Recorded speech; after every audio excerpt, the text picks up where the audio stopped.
We know that letters stand for numbers in algebraic expressions.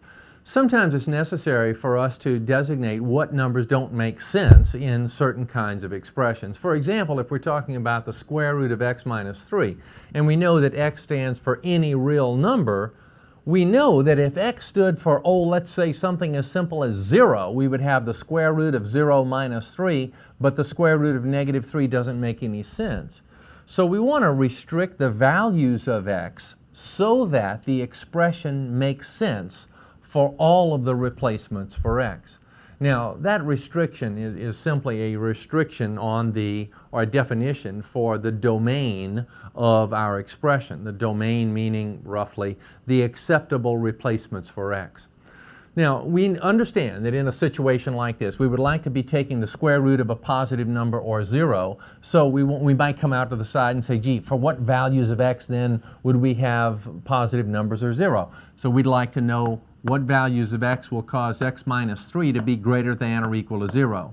And adding 3 on both sides, we find x to be greater than or equal to 3. Aha! So x needs to be greater than or equal to 3 for that to make sense. And so we would designate that idea like this. We would simply say, comma, x is greater than or equal to 3. That is, this expression makes sense for all real numbers x for which x is greater than or equal to 3. Now, in a similar way, we might have a certain kind of restriction on the domain or some description of the domain in a problem like this. We know that we can't have denominators becoming 0. And the only value then which we would disallow in this fraction would be the value of x that would cause the denominator to become 0. This denominator is 0 when x is negative 5. So we have to disallow that value. We can say that x can take on any old real number in the world except negative 5. So we simply say something like this: x is not equal to negative 5. Now, this is just an idea of the domain or the description of an algebraic expression or an algebraic fraction. By the way, that last fraction is really a rational expression. A rational expression is just a polynomial numerator, polynomial denominator within a fraction.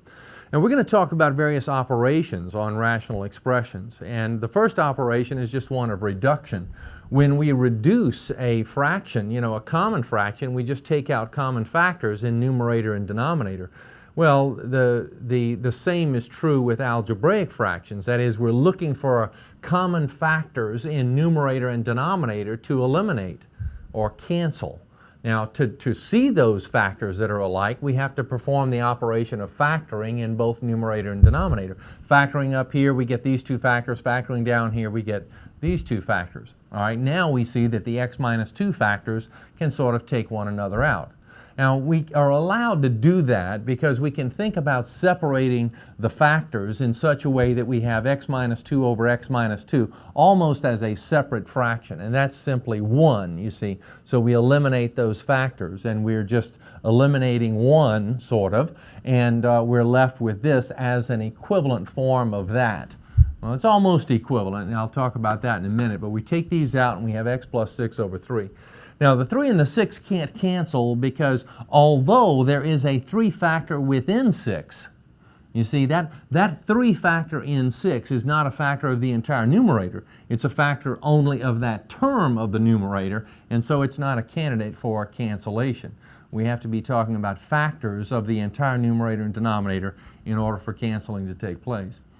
Now, we have to be kind of sensitive to this domain idea, and if we're talking about equivalence here from one step to another, that is, this has the same value as this and this and this, all the way down when we simplify in expressions, we have to make sure that any restrictions on the domain that appear here have to appear here. And we have an implied restriction on the domain by the nature of this denominator. That is, there is a value of x that will cause this denominator to become 0. And that's the restriction on this domain. Now, a lot of times if it's evident, if we can see the fraction and see the values that x could take on to cause the denominator to be 0, we don't actually actively write them on the side of the fraction. We did that before, but we don't always do that. But if we have a cancellation like this, it's not even evident what the value would be for x that would cause the denominator to become 0 up here.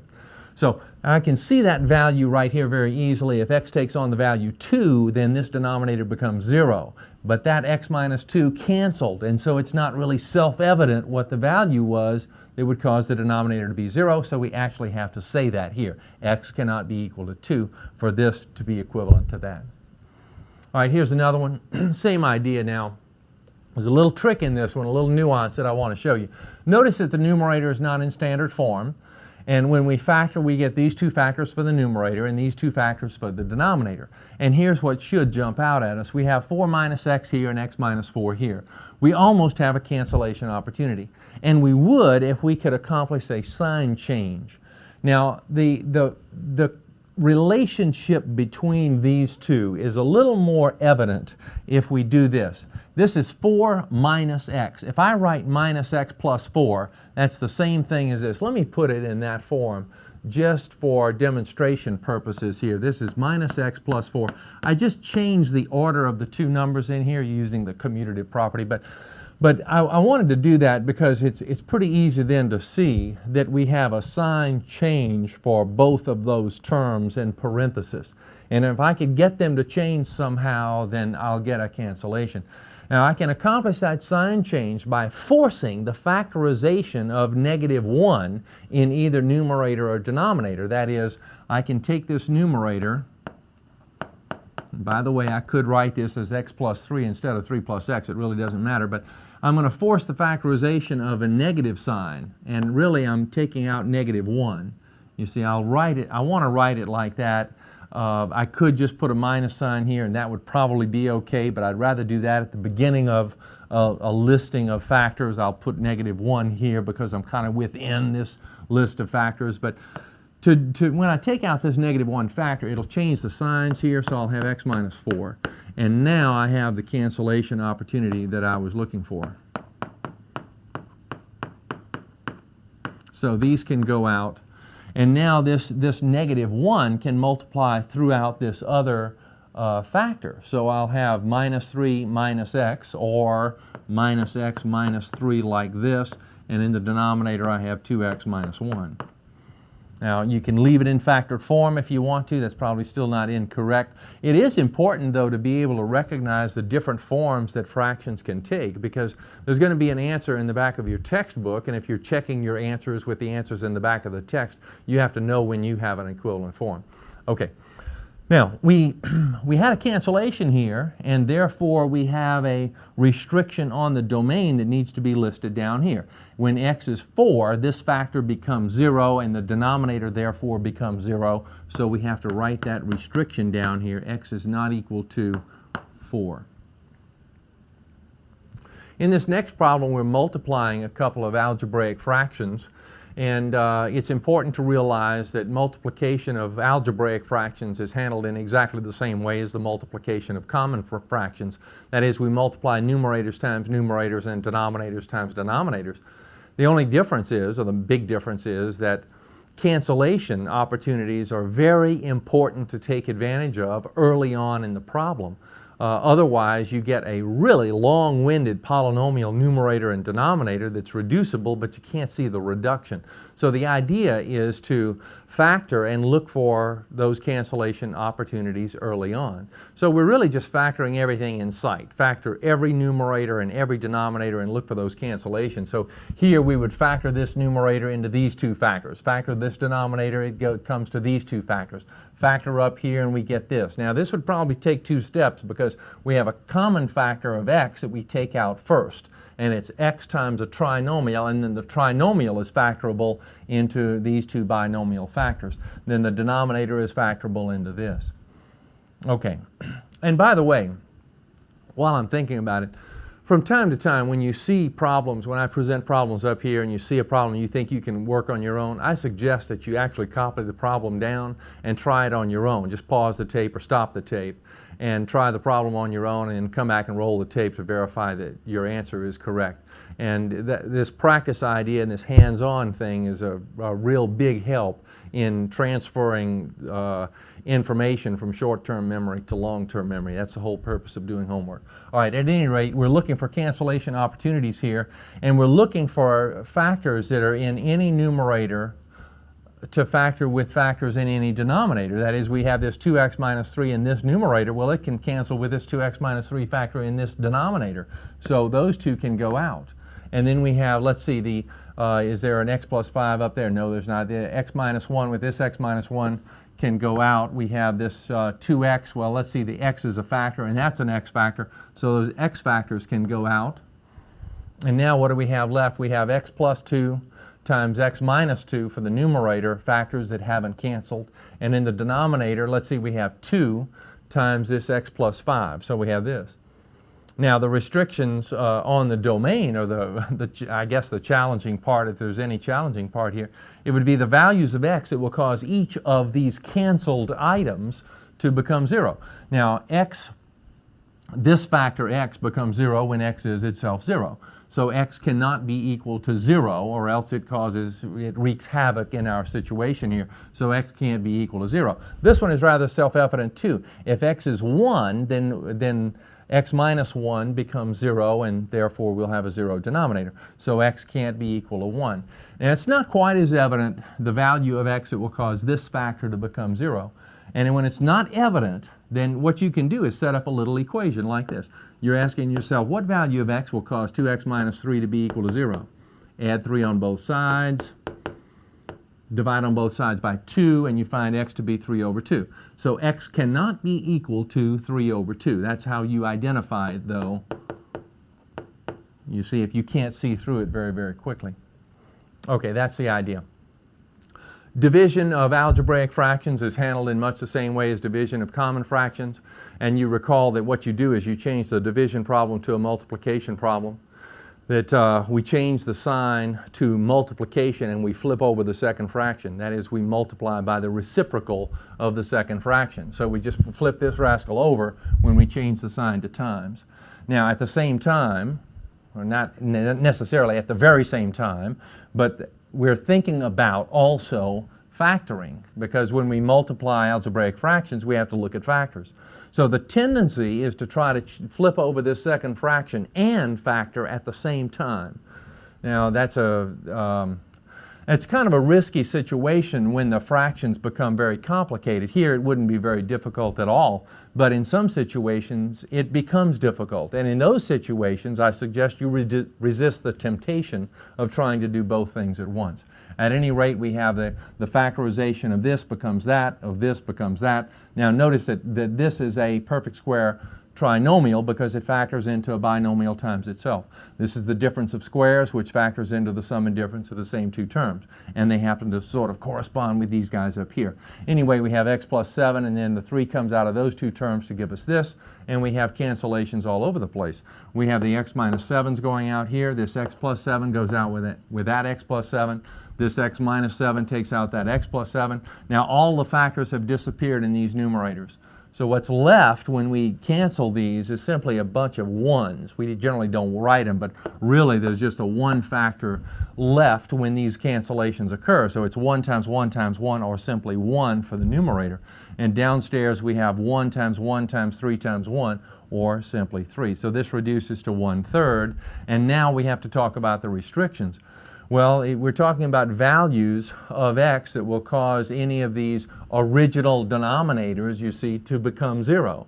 And we would have, we restrict x to, we say that x can't be either plus or minus 7 because of this situation right here, and that covers us for the other situation as well. So x cannot be equal to plus or minus 7. Before we leave this segment, I think it's important that I mention something more about this idea of limiting the domain, or stating the limitations on the domain. Back in this particular one where we had a lot of cancellations, now those cancellations led to these limitations on the domain. But you know, I didn't say anything about x not being equal to -5. And because an x of negative 5 would cause this factor to become 0, and therefore it would be disallowed. I don't mention that over here, but it's sort of self-evident from the nature of this factor within this denominator. So if it's self-evident sort of from the fraction, we don't need to mention it as an extra item over here. It's just that we have to mention those items that have been omitted or have been canceled that are not self-evident in the fraction that remains. That's the idea. As you might expect, adding and subtracting algebraic fractions is handled in exactly the same way conceptually as you would add or subtract arithmetic fractions. We need a common denominator to add and subtract, and once we have the common denominator, we add or subtract numerators. Now that's the good news. The bad news is that some of these problems can become rather algebra intensive. That is, we have a lot to keep track of, and organization will play a big role here.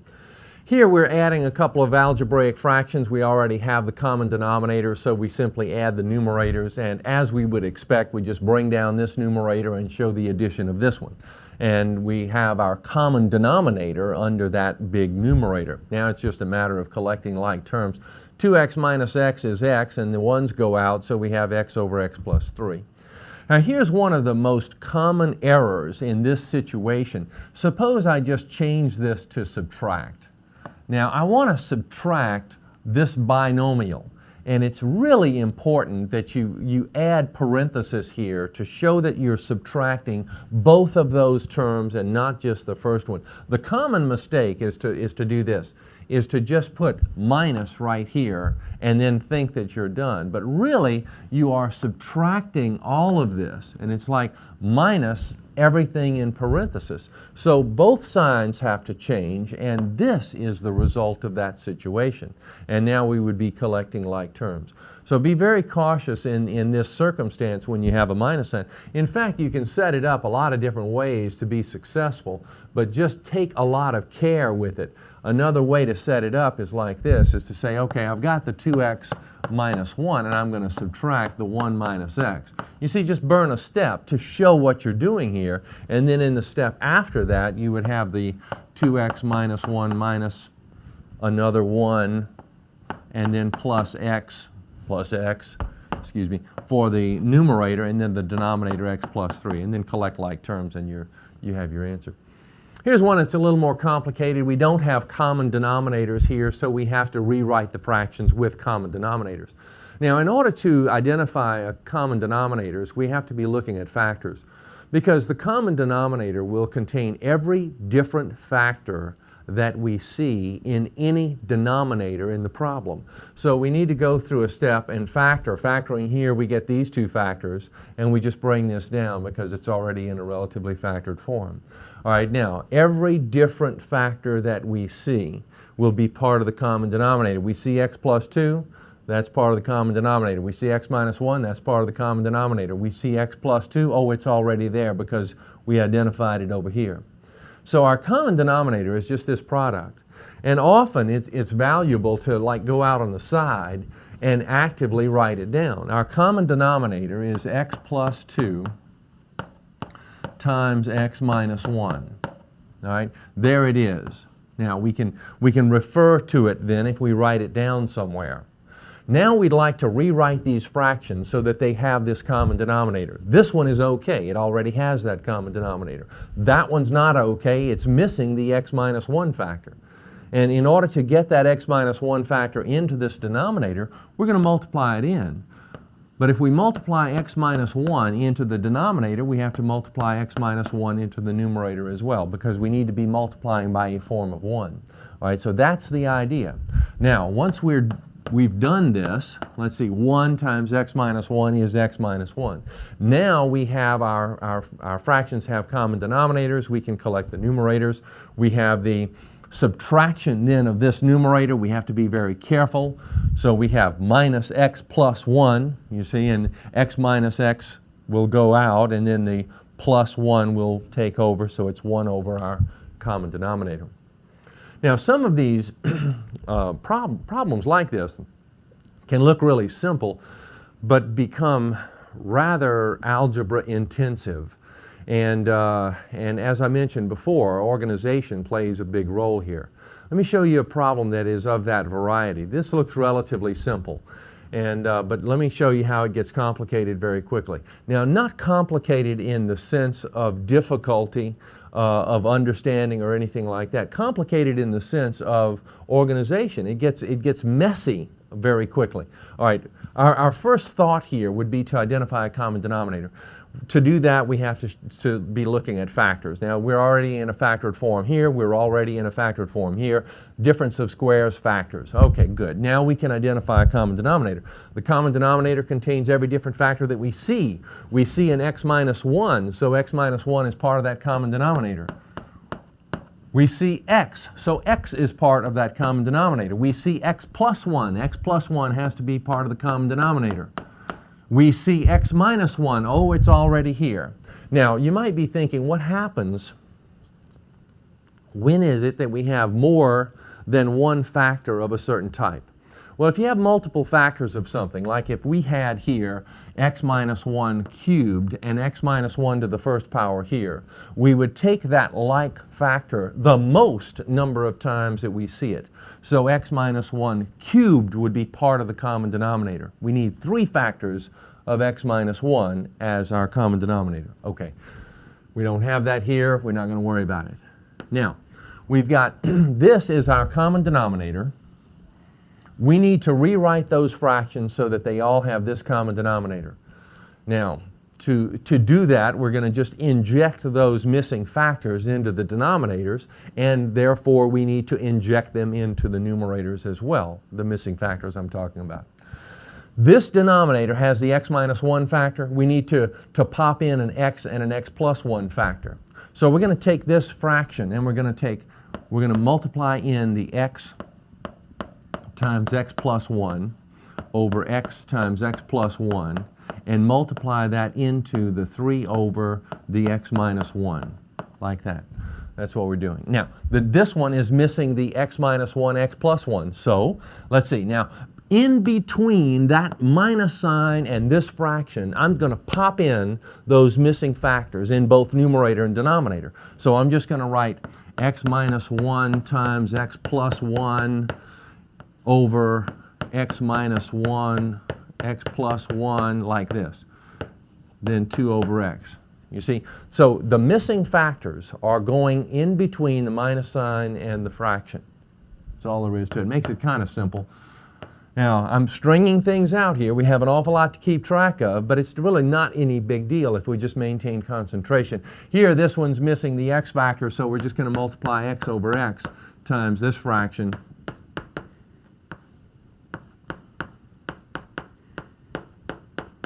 So this is what we have. Now, let's march back over here and perform some calculations. In the numerators, we want to multiply out the numerators. We want to string them out. We want the expanded form of the numerators. And that's because all of the numerators are to be collected. So we want all of the separate terms within those numerators to be self-evident, to be evident and not in a factored form.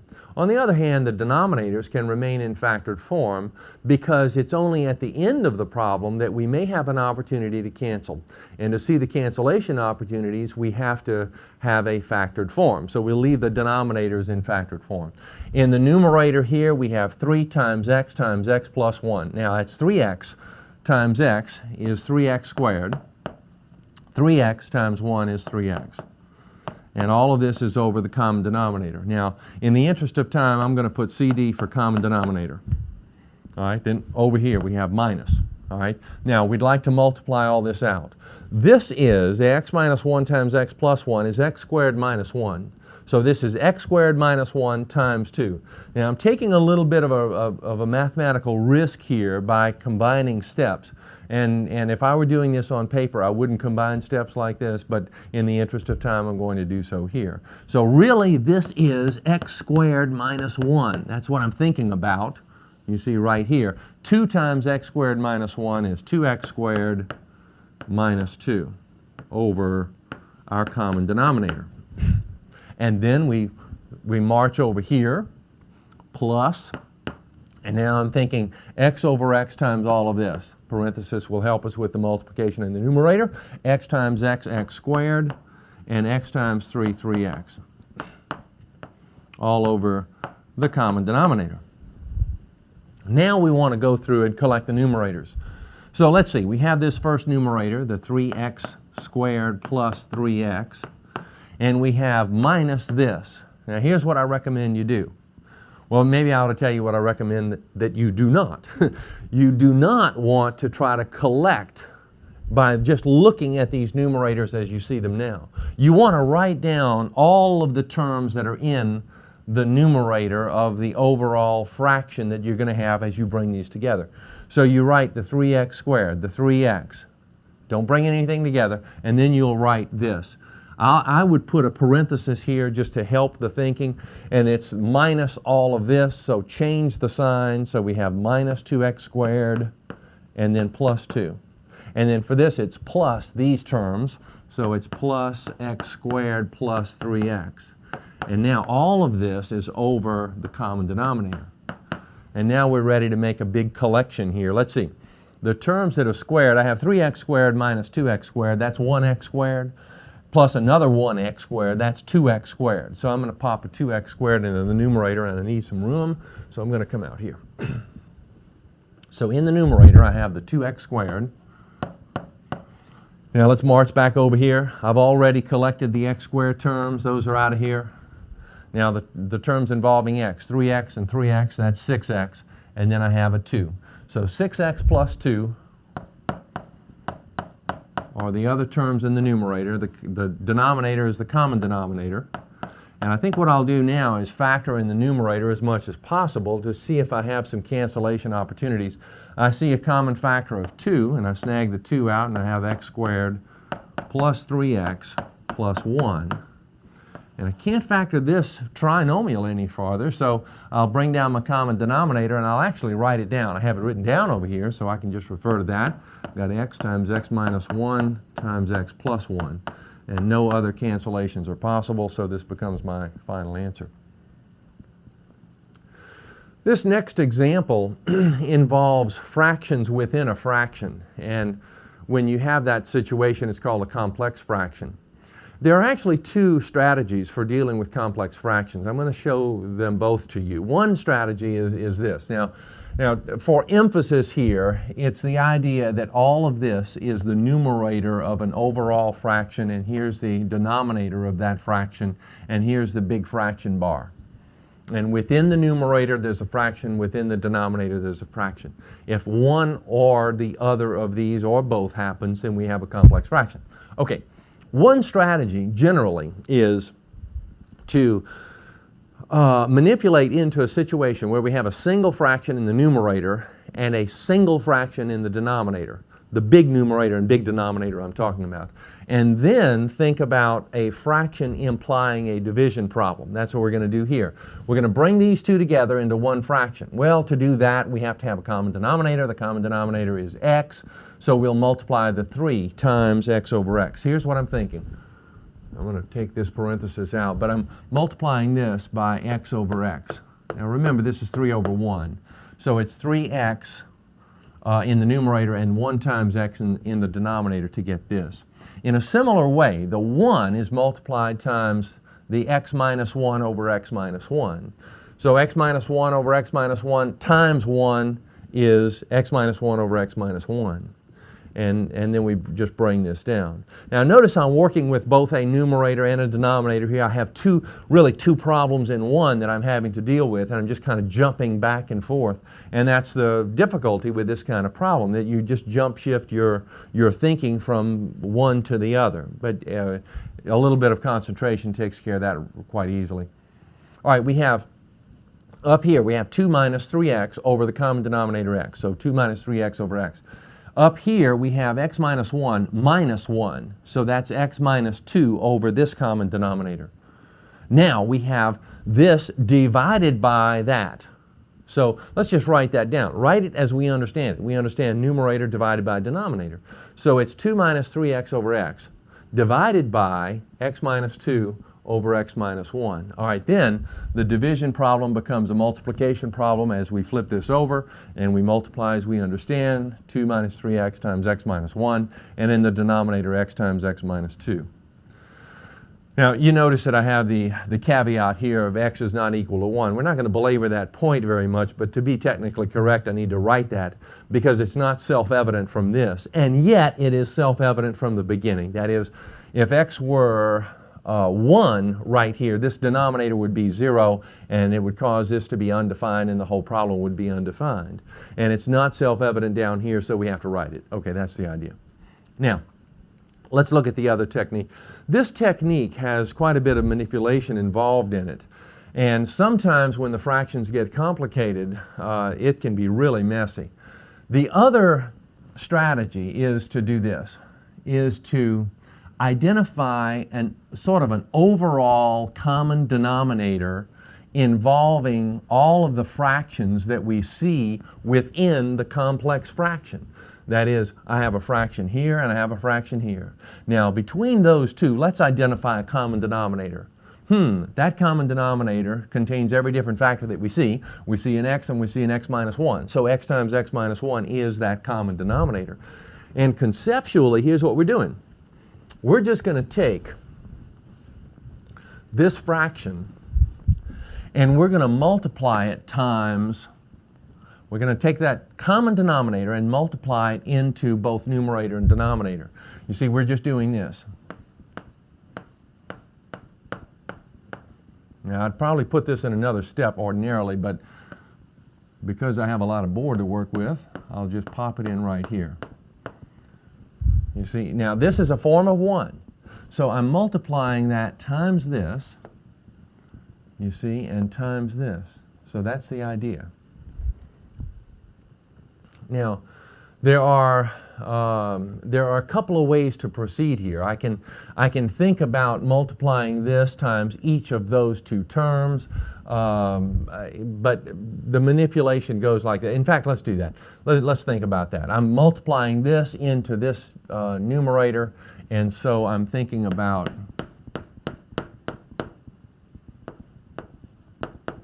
I'll just use the distributive property. You see, to distribute it through those two. And then minus x times x minus 1 times 3. Now notice the minus sign and the 3 here. I just put this right in between those two. All right? And then in the denominator, it's a very similar idea. It's this times each of those two. So it's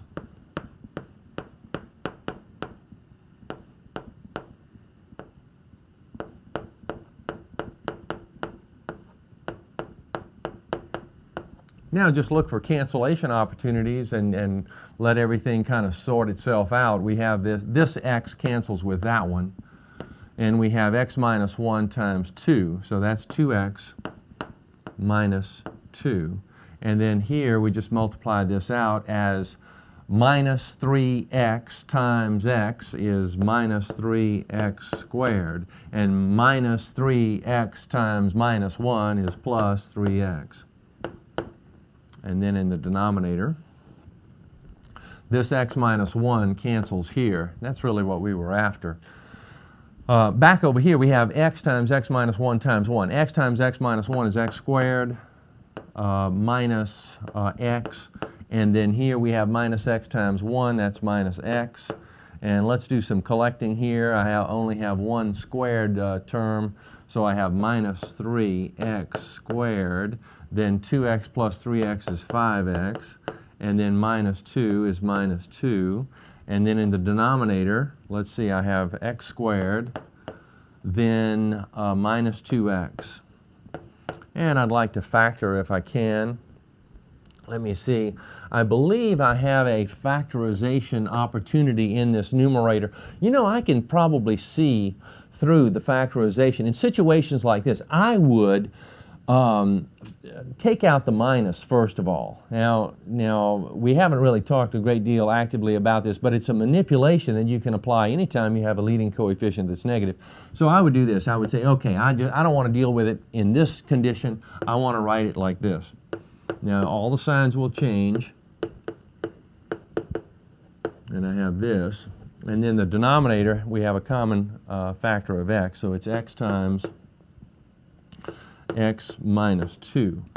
Now, it's going to turn out that the factors here are, well, let's see, minus and then I'm factoring this into the product of a couple of binomials, and it turns out to be, I think, 3x minus 2 times x minus 1. 3x times x is the 3x squared, and the minus 2 times minus 1 is plus 2, and minus 2x minus 3x is the minus 5x. Okay, and then in the denominator we have the x times x minus 2.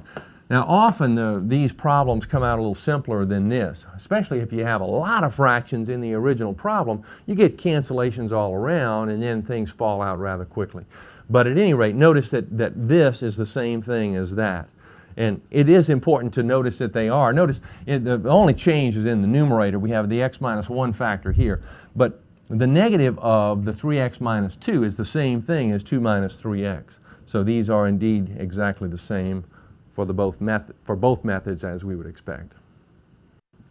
It may surprise you to know that complications within calculus fall into the category of algebraic manipulation usually, and in fact more often than complications that are of a conceptual nature. The concepts within calculus are pretty easy to understand, but when you get into the manipulative part of it to implement those ideas, it becomes a little complicated. Now, authors of textbooks have come to understand that we can learn about those manipulations in algebra in order to prepare us for those complications that are going to come up in calculus later. And I want to show you a couple of techniques here that fall into that kind of category. Here's a situation where we have negative exponents, and those negative exponents can be dealt with like this. Our sort of traditional way of dealing with it would be to say, okay, negative exponents tell us we have misplaced bases, so let's see, the base of this negative exponent is the x. We'll pop the x into the denominator like this. So we'll do that here, we'll do that also over here with this term. Now we'd like to bring the two terms together. And it's a little bit tricky in some situations. In this one, it's not too hard if we think, well, gee, we have to have the same exponent here, and we can multiply in order to create that exponent by just multiplying this one by x over x. It's pretty easy to see because we think of this x as 2 over 2. You see, 2 over 2 plus 3 over 2 is the 5 over 2 here, and in the numerator it's simply 2x. In other circumstances, this part of it might be pretty complicated. But at any rate, since we have common denominators, we bring together the numerators, and here's a simplified version. Now, that's the way we would, at this point, deal with a problem like this. Here's another way to deal with it. We could actually take the same problem, and we could identify the smaller of the two negative exponents. Now, the smaller of these two negative exponents is this one, and we could actually factor this factor out of these two terms. You see, now we're going to pull x to the negative 5 halves out of these two terms. When we pull x to the negative 5 halves out of this term, we're left with 3. Okay, when we pull x to the negative 5 halves out of this term, wow, what are we left with? Well, think about the technique for general factorization, or taking out a common factor, and we'll get an understanding of what's going on over there. You see the subtraction there, but here's why it works. If you have something like, oh, let's say x cubed plus x to the 7th power, and you're going to take out the x cubed, the smaller, you see, of the two exponents, then when you pull x cubed out of this term, you're left with 1. When you pull x cubed out of this, you have x to the 7 minus 3. You see, think about subtraction of the two exponents to identify what's left over there. So it's this as expected. Now, what I've done here, this is simply this exponent minus that one. So using that idea, we have this exponent minus that one. You see, the one that we're kind of factoring out. So now we have minus negative 5 halves is plus 5 halves. 5 halves minus 3 halves is 2 halves, you see, or simply 1. So we have 3 plus 2x in the numerator, and this then is the only factor that needs to be kicked down into the denominator. You see, so we get the same result that we did before, and this turns out to be, I shouldn't say more efficient, but it's a different kind of efficiency. And sometimes it's much more efficient to use a technique like this in calculus. Here's another situation where we can use a little bit of creative manipulation. Now we notice that 4 minus x squared is the same in all three of the terms involved in this big fraction. Now, this negative exponent means that this base is misplaced. It would mean that we would have x squared over 4 minus x squared, you see, to the 1/2 power as a fraction right here. Well, to deal with this situation, one technique is to say, all right, let's multiply through this fraction by a form of 1 that will clear the negative exponent. Okay, we can do that. The form of 1 that we're after then would be let's see, it would be this base to an exponent, which when added to that one would give us 0 for the exponent. And that would be 4 minus x squared to the 1/2 power, because 1/2 minus 1/2 is going to be 0. So now if we multiply that in the numerator, we have to multiply it into the denominator. Now realize that we are really taking this fraction, this form of 1, multiplying times that fraction, and I have to think about it like this, because this is being multiplied times each of those two. All right, now we have these common bases, or this binomial is the same, so all we're doing is manipulating exponents. So 4 minus x squared to the 1/2 times 4 minus x squared to the 1/2, we're adding the exponents, so it's 4 minus x squared to the 1 power. And then as expected, the 4 minus x squared to the 1/2 times this business gives the 1/2 minus 1/2 to the, giving us 0 as the exponent on 4 minus x squared here. So we get this. And that's just 1, all right, that's just 1. And then in the denominator, we have 4 minus x squared to the 1/2 times 4 minus x squared to the understood 1. Adding the exponents, 1/2 plus 1 is 3/2. So that's why the 4 minus x squared to the 3/2 appears here. And then cleaning up a little bit in the numerator, this virtually goes out. It becomes a factor of 1 here. So we have 4 minus x squared plus x squared. And then the x squares go out, so we have 4 over this business as the simplified form. So it's a rather interesting kind of manipulation. This fraction is referred to as a difference quotient in calculus. And sometimes the manipulative process that's necessary is to rationalize the numerator. If we rationalize the numerator here, then it means to remove the radicals from the numerator, and when binomials are involved in that process, you may recall that we multiply by the conjugate. So here we would be multiplying by, now the conjugate, same binomial with a different sign, so it's the square root of x plus h plus the square root of x. And in the denominator, the same business.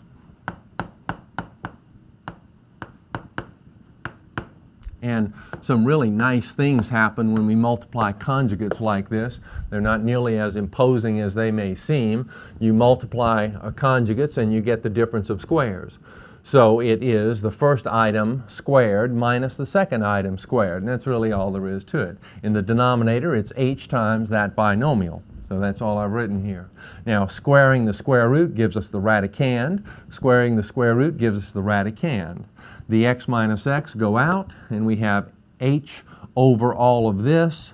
The h's go out. We have 1 over root x plus h plus the square root of x.